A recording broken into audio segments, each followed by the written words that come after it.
We're now ready for. I know you're waiting, aren't you? Yes. We're ready now for the BFL weekly update. Yes, sir. Joe. We'll start off Hoosier division on the Ohio River. Kyle Weisenberger caught 14 pounds, 14 ounces, picked up the win. He's leading the Buckeye division right now and 13th in the Hoosier division. So he's having a great season. And I'm going to let him talk a little bit about his day right now. Well, I had got a chance to get down and pre-fish for about a day and a half, and I'd found a few fish in just a couple different creeks. So I was mainly fishing just back in the creeks. But and I didn't really find a whole lot. The river bite has been tough. So finding a few bites, even in just a few bites in each creek, was, in my opinion, still a decent bite because it has been tough.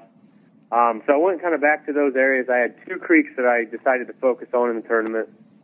And in the morning, the first creek that I fished, it kind of was slow. There just wasn't much happening for about the first 2 hours. And then I hit about a 30-minute window, and the first fish that I actually caught was the 5.7, which was big bass. So it kind of got the day going and, kind of let me just continue to stay fishing slow, and just fish methodically down the bank because it seemed like you just had to slow down and fish slow to get those bites.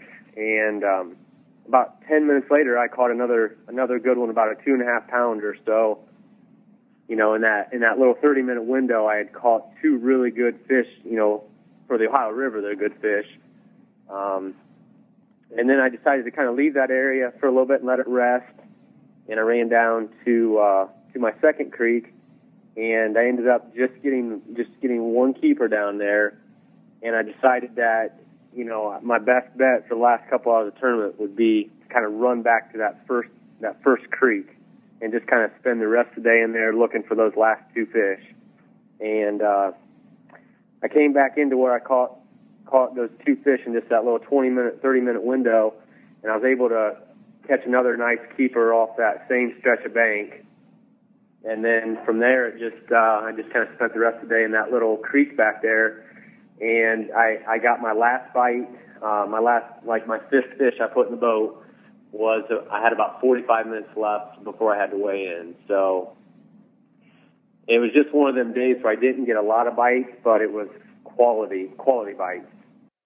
The actual stretch where I kind of caught three of my five, I would say it was about a 50-yard stretch of bank where I caught 3 out of my 5, and it was a mixture of like river grass, and it was close to. It was on a flat, but there was a drop off nearby that went down to about 6 foot of water, and I was kind of just flipping up to that shallow grass, and I actually was working that bait all the way back to that ledge, and I got bit, kind of actually off the bank a little ways. I think there was some scattered lay downs that I couldn't see, because when I would bring that bait through there, even though it's a mud bottom, I could feel, I was kind of bumping into stuff when I was flipping to it. So there was something down there. I believe it was wood or brush pile that those fish were holding to, and they were pulled off the bank a little bit. All right, now about the only thing he didn't mention in that was the bait he was throwing. He caught 4 of his 5 fish, and he only had 5 bites on a 7.5-inch red shad culprit worm. And he was just throwing that on a Texas rig, just crawling it out, doing his thing. So that's a story from Kyle. How did he catch his 5th bass? I don't know. He didn't tell me. Oh, okay. Sometimes I would ask if it was really interesting, but he had caught his lunker on that worm, so I figured, you know what, he caught it, maybe doing something. Right. Trying to figure something out. Junk fish junking around. It wasn't really it was relevant to his win, but it was not necessarily relevant to his pattern. Sure. So that was the story for Kyle.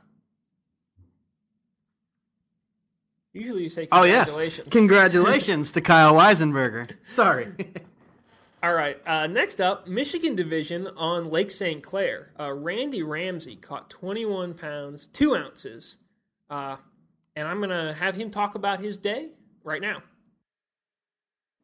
Okay. Well, I guess first and foremost, it was one of those days that everything just seemed to go right. You know, I've had too many of them that go the other way, but every time I switched the lure I was throwing, I'd catch a big one.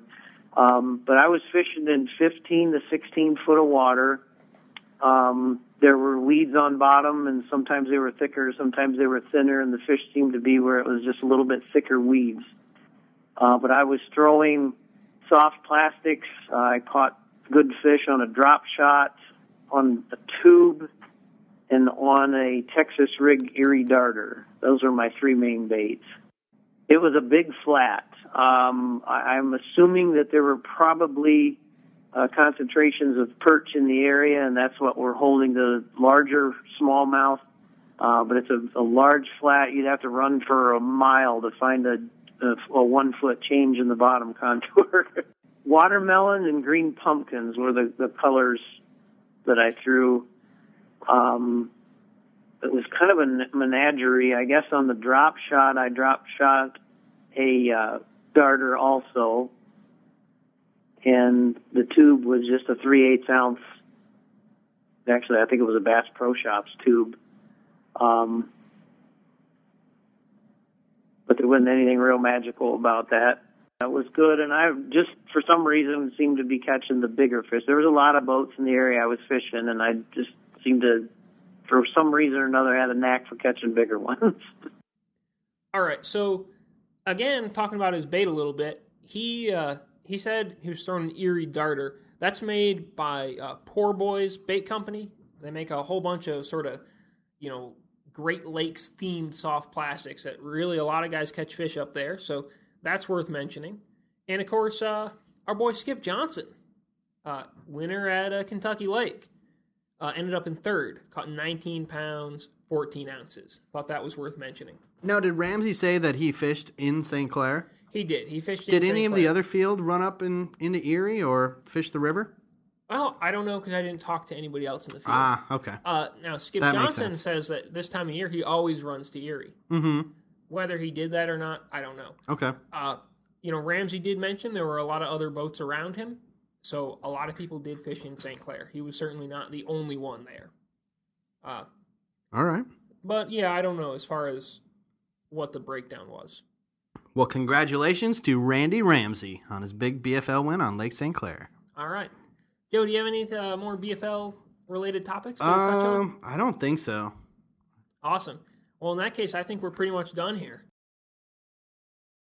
And that has been the BFL Weekly Update. For more like this, check out the rest of the FLW podcast at flwoutdoors.com or on iTunes.